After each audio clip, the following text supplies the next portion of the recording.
I'm at the Mohegan Outdoor Center, and it's October 15th already. Wow. And I'm sitting with Greenbean. Hey, Greenbean, how you doing? Doing all right. And Greenbean's headed south. My first question, why the AT? I don't know, like any of these big ideas, it's just like, you don't remember how it actually started. It just like becomes a thing you've wanted to do. It just like shows up in your brain. Probably because I'm from Maryland, and like, if you're hiking anywhere in Maryland or Virginia on like the big, nice trails, you'll see the white blazes, and then you'll eventually be like, oh, this goes all the way to Georgia. This goes all the way to Maine. And then, you know, you do like a little day hike there, and then later you're like, I could have, if I stayed on it, I could have gone all the way to Maine. You know? So that's what brought you to the AT. Yeah. All right. And how did you get the name Greenbean? My name is Ben, and they called me Bean for a bit, and then I have this big green bag, and so they were like Green Bean. Oh, okay. Not a very inventive name. That's all right. Doesn't matter. Yeah. When did you, like, I know you've been doing sections. When did you actually start doing your sections? Let's see. It was my first real section that was more than 2 days was in 2021. I had a really bad breakup, and that was right when I changed jobs. And I was talking to my brother who was in college at the time, and he was like kind of making fun of me because you don't get summer breaks anymore as an adult. You only get summer breaks as a student. And I just got a new job, and I was like, well, I'm gonna make my own summer break. So then I told the job I can't start for a month, and so I could just have a month off.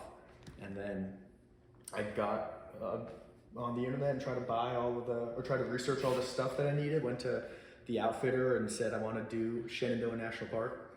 And you know, over the years it's gotten to be a more complete kit, but at the time I was just like, I just like went for it. Right. What's your pack weight? It's probably like 25 without food and water. Okay, so you're up or over 30 with food and water. Yeah. Okay. It's not very light. No. It's like either you spend it's like weight is either stuff that you don't need or stuff that you're not going to spend enough money to get the lighter version of. Right. So yeah, I think my lowest was like 22, but then maybe I put extra, I have trash in here too, I should probably throw out, but you know. Yeah, no, I get it. Everybody's different. I got this like shitty little bivvy that weighs like 13 ounces, and it's like a sarcophagus. And it's like comfortable, but like, you know, you have to get all the way out to change or something. Right. You can't like lean over and take your socks off. You have to like pull your legs up and like get out of the baby. Yeah. But you know, for $180, it's the lightest I can get. So until I have more money for like a DCF tent or whatever. All right, so a little at a time. Yeah. You know, that's why I was telling you trail days. Yeah. They got some good deals down there. That's the time to go, you know. So how far are you going? Like, when are you going to get off this time? The whole thing this time's going to be about 115 miles. I get off in Palmerton, Pennsylvania, and then I'll take a shuttle with tie-dye that you mentioned to Allentown. Okay. And bus back home. Oh, cool. So, and I started in Greenwood Lake. Oh, sorry. Okay. So that's so that's nice. You knocked off a nice section. Yeah. All of New Jersey. Yeah, all of New Jersey. New Jersey's done. Good. Check the box for New Jersey. That's and cool. New York, I did the same thing last year with New York. New York's done. Maryland's done. Right. All right. And then next spring you said you're going to go back out. I want to go back out. I was thinking about doing Connecticut to Massachusetts, but then I'm hearing from you that the huts and the whites is the place to do. The huts, definitely. Maybe I'll do that one instead. All right. Last question. One tip for a thru hiker that you can think of. Give me one tip. One tip for a thru hiker.